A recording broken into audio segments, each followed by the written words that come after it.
menyampaikan kebenaran firman Tuhan, dan kami sangat bersyukur bisa kembali memberitakan firman Tuhan, dan kita boleh berbagi di dalam kebenaran firman Tuhan untuk kita boleh renungkan di sore hari ini. Bapak Saudara, kita tidak perlu perkenalan lah ya, sudah kenal lah kita.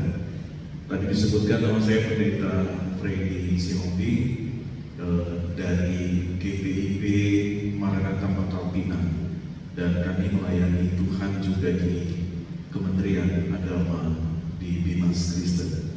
Kita masuk di perenungan kita di sore hari ini, Bapak Saudara. Ada sesuatu yang kita mau maknai bersama.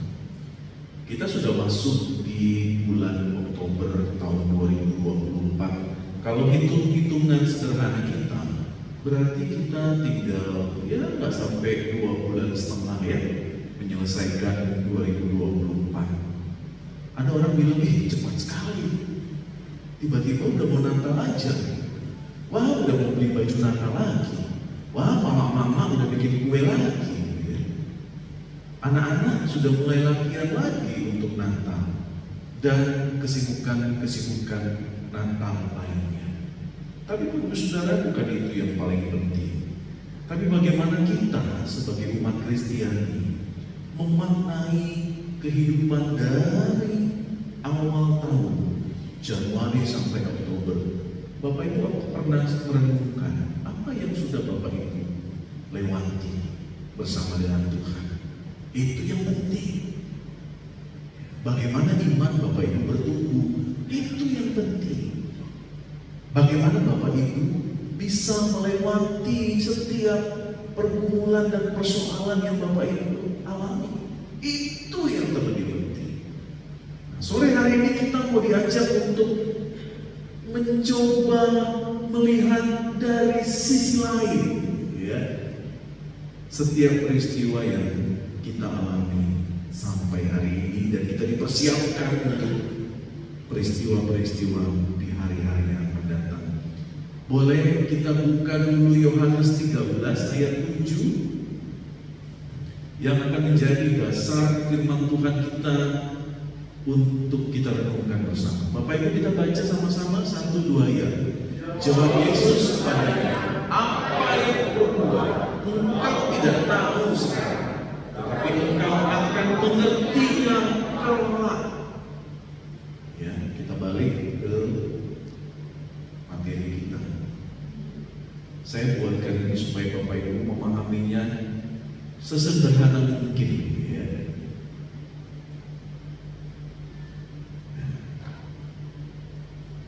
Gak nyampe, oke. Ya. Ada yang bertanya Bapak Saudara, oh Pak Pendeta, kami itu dikasihi Tuhan, kami berlimpah kasih Tuhan. Rasanya itu kayak apa? Bisa nggak dirasakan? Bisa nggak dikecap dengan lidah? Bisa nggak kita gambarkan seperti apa sih kasih Tuhan itu? Lembutkah? Kasarkah? Licinkah? Maniskah? Kalau kita tanya satu-satu yang ada di ruangan ini, pasti akan menggambarkan kasih Tuhan dengan cara yang berbeda-beda. Ada yang bilang, oh asin, karena orang itu mengalami banyak sekali persoalan-persoalan yang menurut dia itu asin. Kalau dia tanya lagi sebelahnya, pahit, karena memang rumah tangganya urusan itu urusan yang pahit-pahit. Orang merasakan kasih Tuhan itu rasanya berbeda. Ya. Anak-anak Tuhan selalu berkata bahwa bahagia, sukacita, kaya, sehat, oh itu kasih Tuhan berlimpah. Begitu? Kebanyakan orang bilang seperti itu. Tetapi bagaimana kalau kondisinya sebaliknya?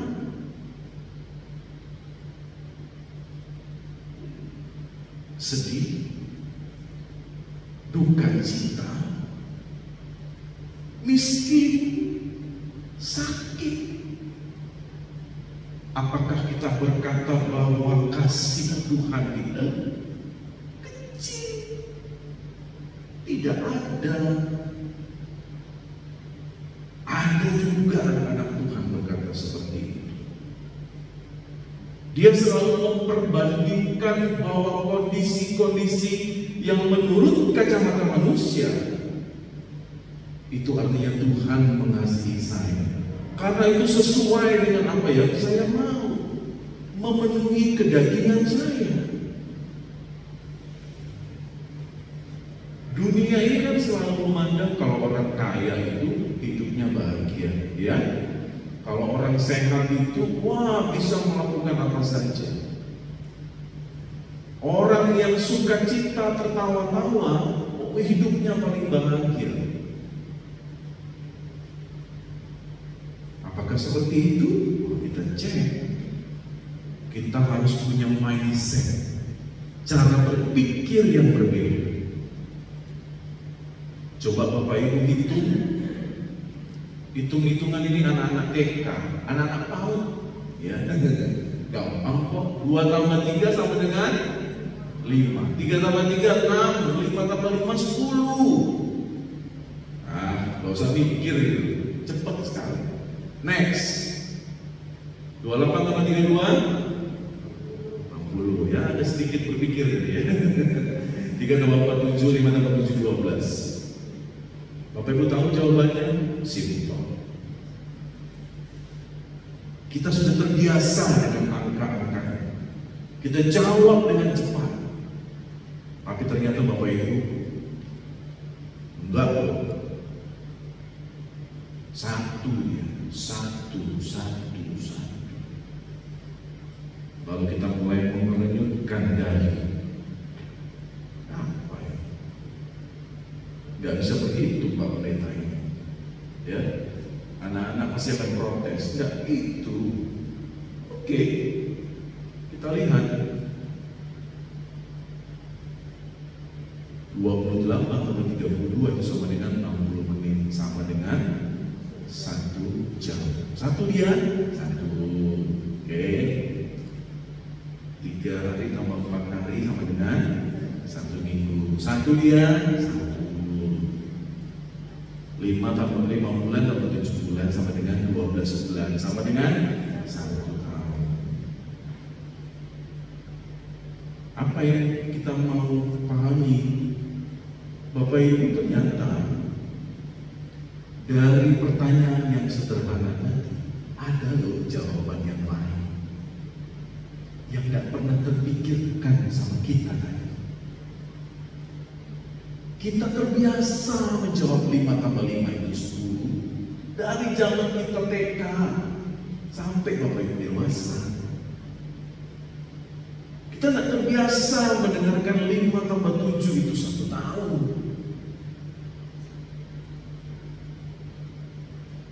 Bapak Ibu sudah biasa diperhadapkan bahwa kalau orang kaya itu diberkati Tuhan, kalau orang miskin itu tidak diberkati Tuhan. Itu cara pandang dunia. Kita terlalu terbiasa kalau kita merasakan bahwa kita sehat, kita diberkati, begitu kita sakit, oh Tuhan benci.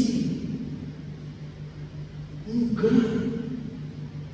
Ada cara-cara Tuhan yang baru kita pahami kelak seperti ayat tadi.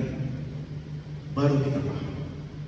Tetapi pada saat kita merasakan persoalan itu di jam yang sama, kita sudah protes duluan. Itu persoalan anak-anak Tuhan. Ngapain Tuhan keambil orang tua itu? Belum sempat ngerawatnya, gitu kan? Biasanya gitu ya. Saya belum sempat balas budi bapak ibu saya. Tuhan sudah panggil, kenapa Tuhan? Saya berapa kali pimpin ibadah pemakaman, kedukaan, itu tuh pertanyaan yang paling sering muncul di sekitar peti mati gitu ya. Ucapan-ucapan yang kalau saya bilang terlambat ngomong itu gitu. seharusnya dilakukan pada saat orang itu masih hidup. Maafkan aku, maafkan gitu.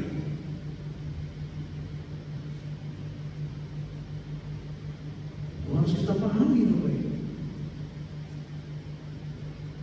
Ada hal-hal yang terjadi dalam kehidupan kita. Oh ternyata ada makna lain,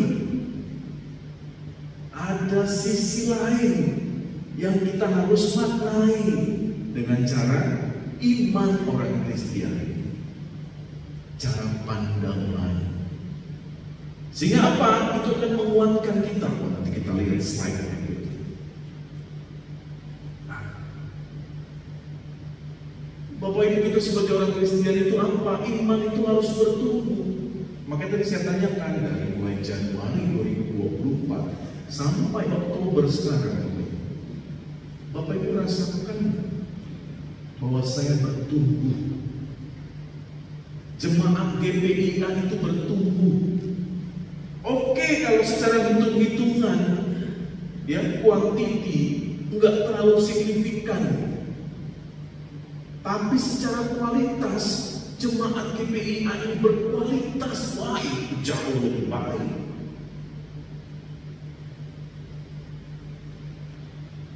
Jemaat ini selalu mengambil saat-saat teduh untuk berdoa bagi orang lain. Itu iman yang bertumbuh. Jemaat ini pada saat bertemu dengan masalah, dia duduk diam, dia berdoa kepada Tuhan. Semakin digempur dengan persoalan, semakin dekat dia datang kepada Tuhan. Bukan sebaliknya. Kebanyakan anak-anak Tuhan, kalau dikasih persoalan A, B, C dalam waktu yang bersamaan, dia ngapain? Dia menjauh daripada Tuhan. Karena dia merasa semakin dia dekat dengan Tuhan, kok semakin banyak persoalannya. Baru selesai sikok nih, lah nambah sikok lagi, nambah 3 pulih. Kayaknya gak cocok, cari yang lain aja lah. Oh no, iman harus bertumbuh Bapak Ibu, karena mindset cara berpikir anak Tuhan, dia memaknai dengan cara yang berbeda. Kita lihat slide berikutnya. Bapak Ibu kalau lihat ini, jalan kali induknya ini, ya, ini macan betina.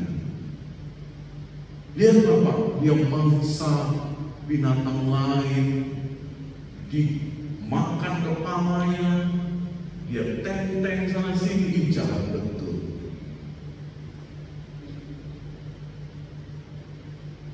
Cepat sekali kita menilai sesuatu, ya. Tapi ternyata Bapak Ibu, ini kalau dari foto, dari handphone, oh dari sisi ini kita lihat. Coba lihat dari sisi kamera sebelah sana. Ternyata induk betina itu kalau bawa anaknya emang digigit, tapi lehernya, bukan masuk semua ke dalam mulutnya. Kan gak mungkin induk macan ini difoto macam ini kan? Gendong anak, dia binatang. Itu film kartun loh, begini. Ngeri kita yang foto. Nah, ninggung itu nggak mungkin. Kasih fotonya begini. Tapi karena tadi kita sudah menilai terlalu cepat, oh jahat itu. Dia makan anaknya sendiri. Enggak. Dia sayang sama anaknya. Dia lindungi anaknya. Kan nggak mungkin sampai berdarah-darah leher anaknya. Nggak usah lihat ini deh, kucing di rumah kita kan begini cara ngangkatnya kan. Apakah mamanya kucing itu jahat sama anaknya? Kan enggak. Lihat dari sisi yang lain.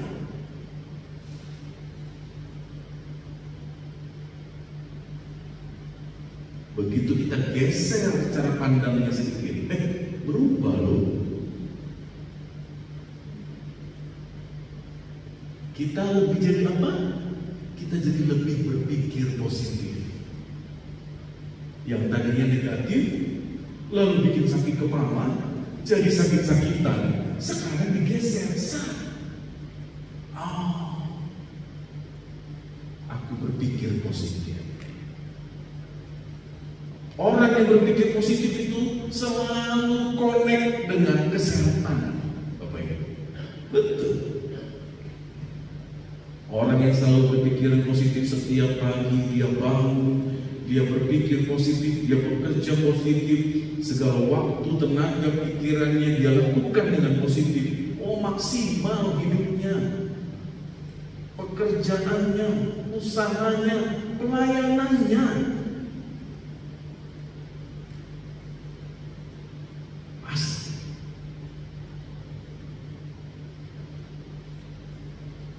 Tadi pagi saya lupa masukkan ini.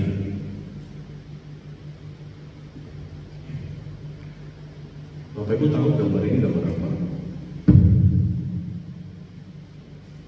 Beberapa minggu yang lalu,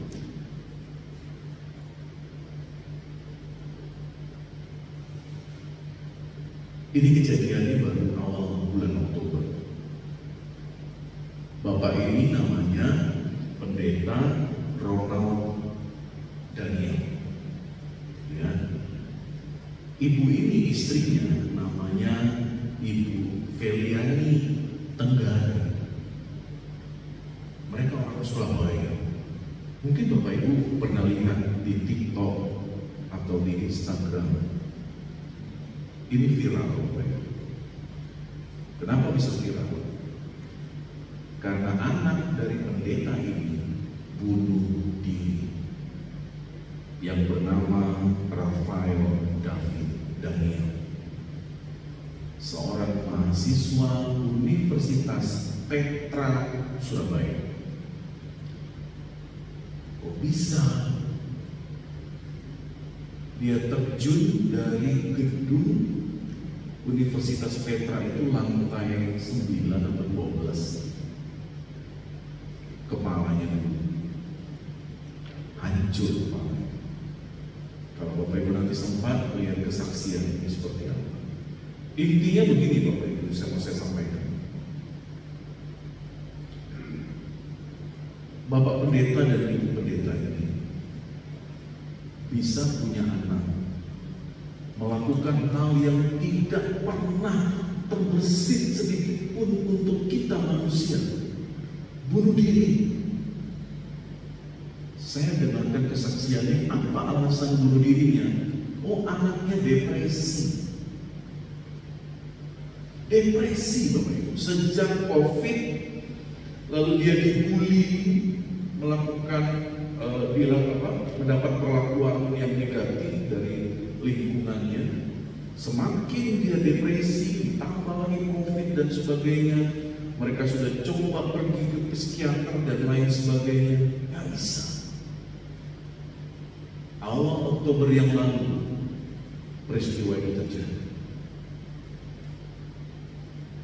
Yang saya mesti sampaikan begini Bapak Ibu. Sudah kejadian, iya. Tapi Pak Pendeta ini memberikan kesaksian bahwa satu sisi kami menangis, kami sedih, kami kehilangan, kami menyesalkan itu terjadi. Tapi di sisi lain Bapak Ibu, Pak Pendeta ini berkata apa? Tuhan itu baik, sangat baik.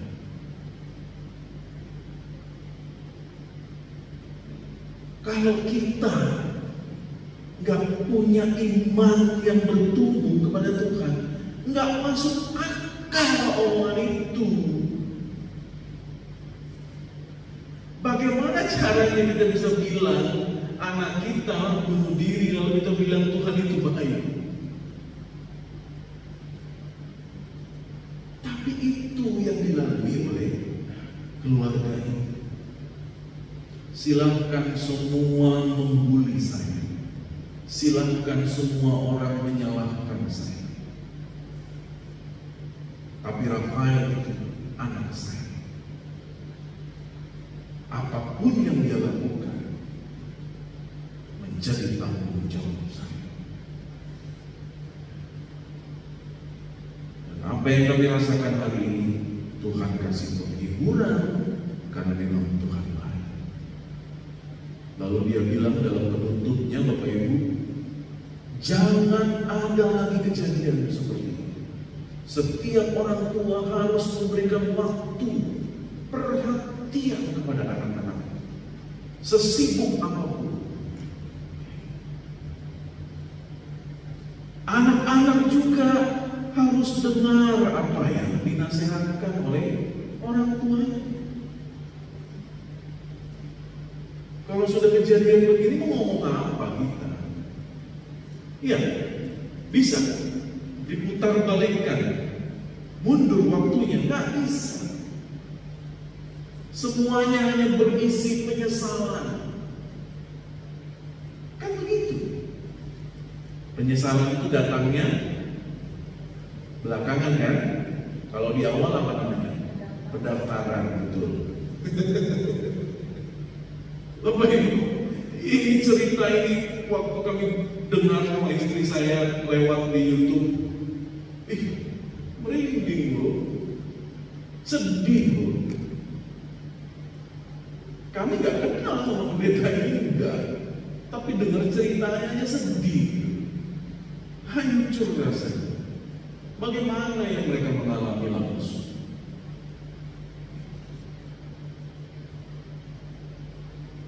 Semua memberhentikan pendeta ini gak boleh masuk ke ruang jenazah. Jangan Pak, jangan dilihat, karena hancur. Nah, itu anak saya harus lihat. Lihat Bapak Ibu, dari sisi yang lain ternyata semua peristiwa, termasuk peristiwa yang berat sekali, ada makna yang Tuhan berikan kepada kita. Lalu apa? Tuhan mau coba bikin apa buat kita? Oh iya, sederhana. Kasih Tuhan itu mau menguatkan setiap kita. Karena setiap kita ini lemah, Bapak Ibu. Dan ada yang pura-pura kuat, bohong. Kalau orang sudah terbaring sakit, dia mau minta tolong sama siapa? Sama dokter. Oke, berobat, periksa, bayar. Hanya sebatas itu kan? Apakah begitu minum obat langsung detik yang sama kita sembuh? Kan enggak. Kita butuh proses istirahat, makan, tidur, dan kita butuh Tuhan. Itu hanya persoalan sakit flu. Bagaimana kalau kita dengarkan kalimat-kalimat dokter, Bapak Ibu stadium 4 cancer. Rasanya dunia itu berhenti gitu kan. Saya punya sahabat di Jakarta, stadium 4 Bapak Ibu. Dia punya kebiasaan jantung. Dia punya kebiasaan dari dia SMP atau SMA minum Coca-Cola dibandingkan air putih. Sukanya yang manis-manis, Coca-Cola, Sprite. Kalau zaman sekarang anak-anak kita tuh minumnya ale-ale. Apalagi dia manis-manis yang harganya 1.000, 2.000. Udah minum ale-ale, beli permen yang manis-manis, aduh, ya, auto diabetes.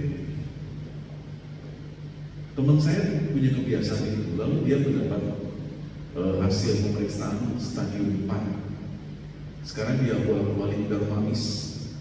Seminggu itu 2 kali kemo.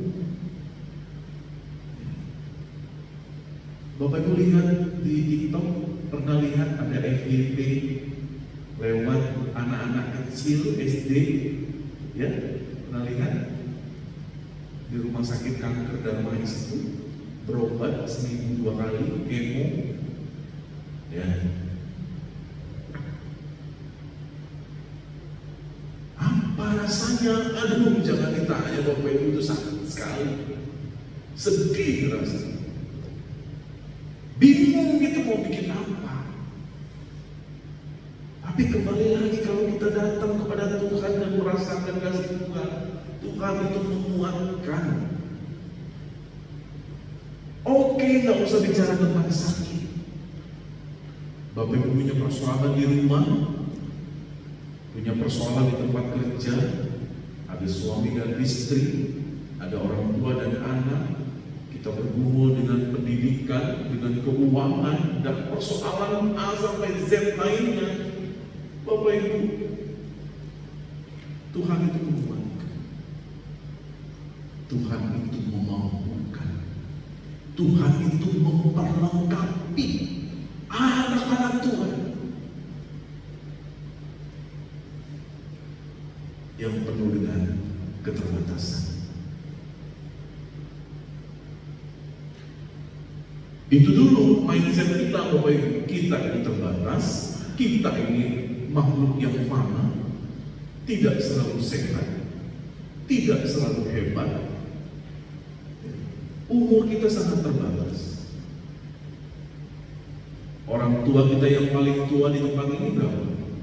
Paling 90. Jemaat kami kemarin baru meninggal beberapa bulan yang lalu, 110 tahun. Tidak bisa lagi dengar, tidak bisa lagi berjalan, hanya di kursi roda. Terakhir saya yang melayani sakramen perjamuan kudus ke rumah opa.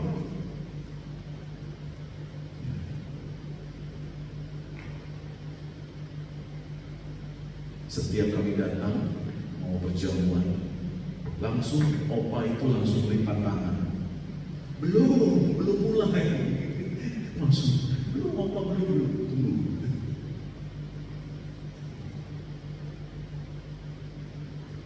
Umur kita sekarang karena makanan, karena udara, karena air, karena bahan kimia-kimia yang lain, kita itu paling mentok sekitar 80-an, 90 udah hebat itu. Udah panjang itu umur ini. Rata-rata 60-70 itu udah elok.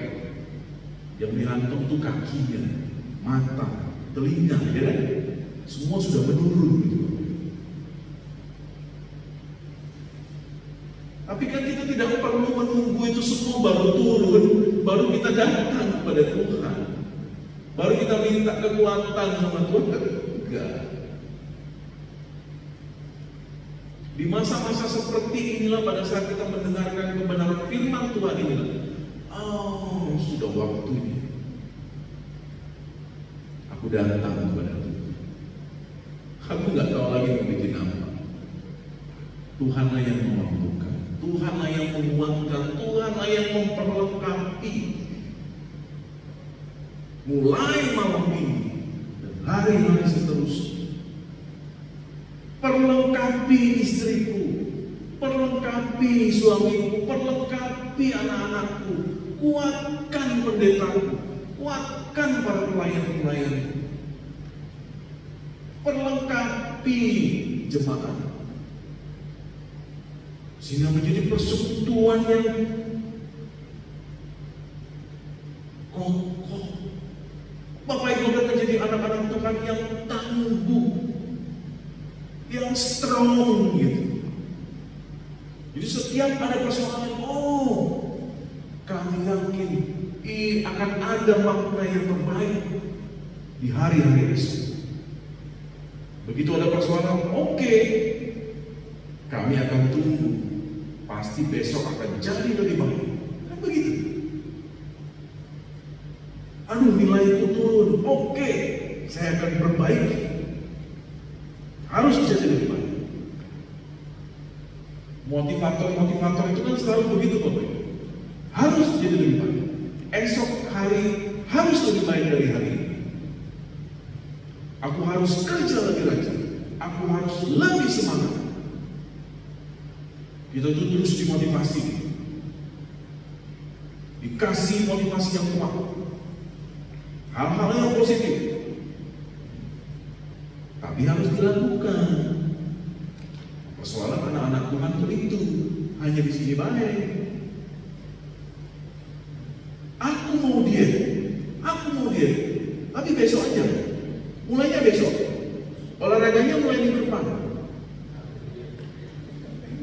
Haleluya.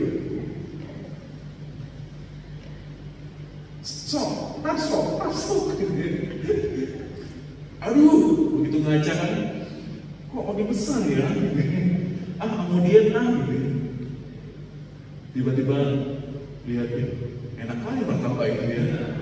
Besok lagi lihatnya Paulina ada acara makan, ngopi bareng, ngopi, kawannya yang jadi persoalan kan, gorengan, martabak, empek-empek.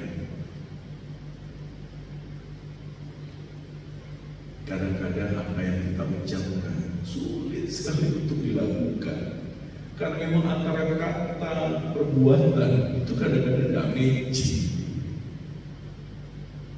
Siap melayani Tuhan, siap. Begitu Pak Pendeta baca, ini ya yang jadi panitia Natal ABC Padang. Gak bisa Pak Pendeta, kami nak ke Hongkong. Pergi lalu ke Hongkong. Begitu Natal, dia tak jadi Pak Pendeta, hujan di Hongkong. Kok tahu? Saudara, anak-anak Tuhan yang tangguh, anak-anak Tuhan yang bertumbuh, anak-anak Tuhan yang jadi berkat. Ini butuh motivasi yang kuat, butuh effort yang kuat, butuh usaha yang kuat. Datang dulu kepada Tuhan, buka hatimu, buang akar pahitmu, selesaikan dengan dirimu, maka engkau akan mudah mengampuni, engkau akan mudah mengasihi, engkau akan mudah melakukan apapun yang engkau ucapkan.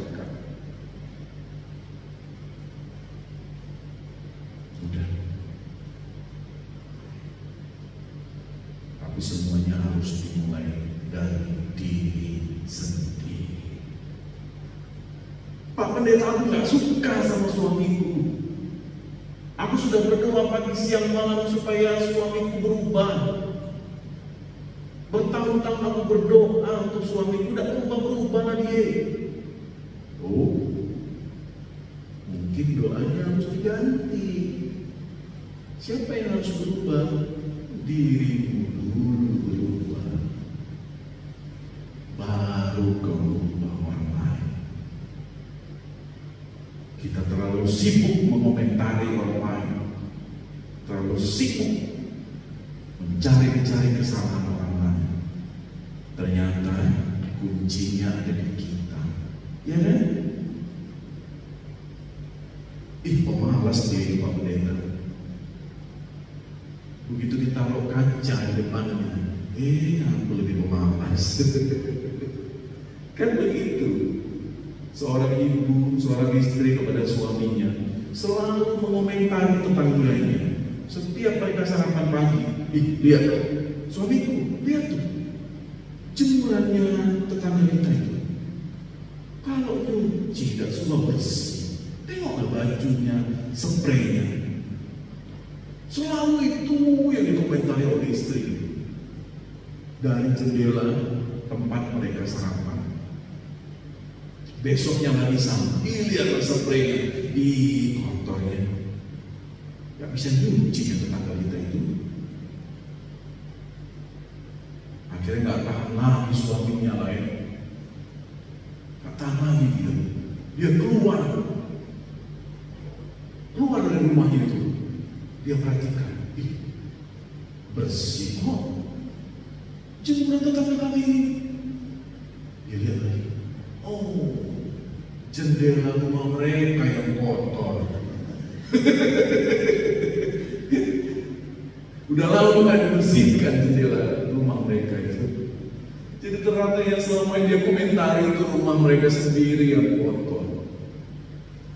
Bukan cucian tetangga. Baru malu istri.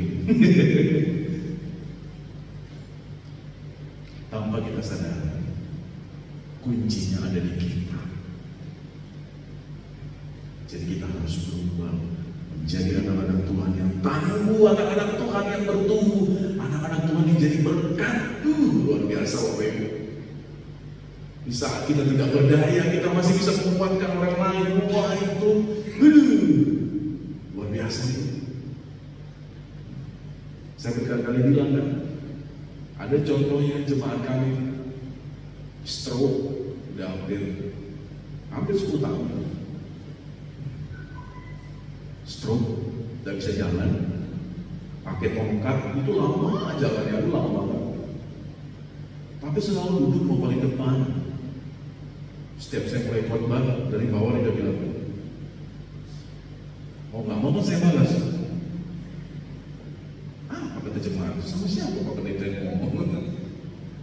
Namanya Om Sabulete, orang Ambon. Pak Pendeta, firmannya mantap deh. Dangke, orang Ambon kan begitu. Dangke itu terima kasih. Om sehat ya Om? Yuk sehat. Semangat ya. Masa dia yang sakit, dia yang stroke, dia yang bilang begitu ke saya? Semangat melayani ya. Biasa. Makanya saya selalu bilang, saya selalu pakai Om itu pada saat saya khotbah di depan anak-anak muda. Yang adalah generasi-generasi Z, yang kalau hanya hujan gemerimis, hujan rintik-rintik, nggak mau ke gereja, hujan, nanti lepek, pomade saya, pomade yang digigiri, minyak rambut, harus pakai dah, gerimis, nggak ada yang nganter. Mau pesan Grab aja lah, Grab. Rumahnya sejengkal, nggak mau jalan loh. Nanti berkeringat, luntur ini ya, perhiasan makeup saya, udah mahal-mahal beli. Generasi Z itu generasi strawberry gitu kan, nggak bisa disentuh sedikit, meletus dia.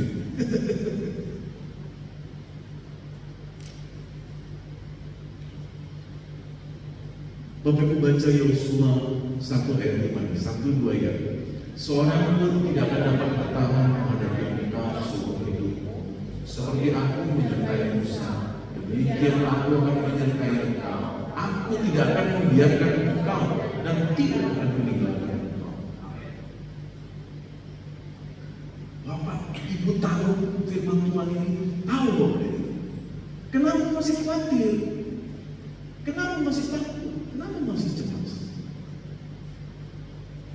Karena Tuhan yang sama ini, yang sudah mendampingi Musa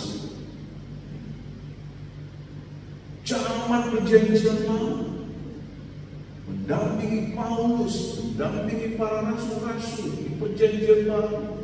Tuhan yang sama yang mendampingi Bapak Ibu di hari-hari berikutnya. Kenapa Bapak Ibu khawatir? Bapak Ibu harus berkata, Tuhan itu baik. Bukan karena saya cantik, bukan karena saya banyak duit, bukan karena A, B, dan C, tetapi karena Tuhan itu baik. Itu yang harus kita tanamkan selalu di pikiran kita, di hati kita, bahwa Tuhan itu baik. Pada saat itulah kita akan mengucap syukur kepada Tuhan. Saya mau tutup dengan satu cerita sederhana. Ada seorang pemuda bertemu sama pendetanya. Pendetanya bilang begini, bilang aja namanya Niko. Niko, kalau ada yang mau kasih 1 miliar sama kamu mau nggak? Mau lah pendeta. Siapa ya gak mau duit? 1 M lah. Lalu kamu akan bilang apa sama dia? Wah, saya akan bilang terima kasih, saya akan cium tangannya, saya pijit kakinya, saya akan sujud di kakinya dan bilang terima kasih. Oh ya, iya. Tapi ada satu syaratnya, kata Pak Pendeta. Apa syaratnya? Besok kamu nggak bangun lagi, nyawamu diambil. Gak jadi lah Pak Pendeta. Loh, kenapa? Karena ngapain aku punya banyak uang, udah gak punya kehidupan. Sederhana kan Bapak Ibu?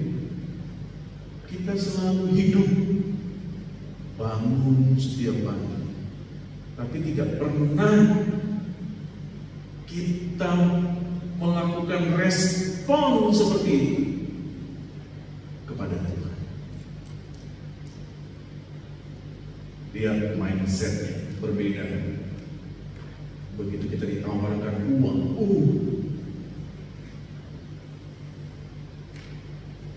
kita meresponnya dengan luar biasa.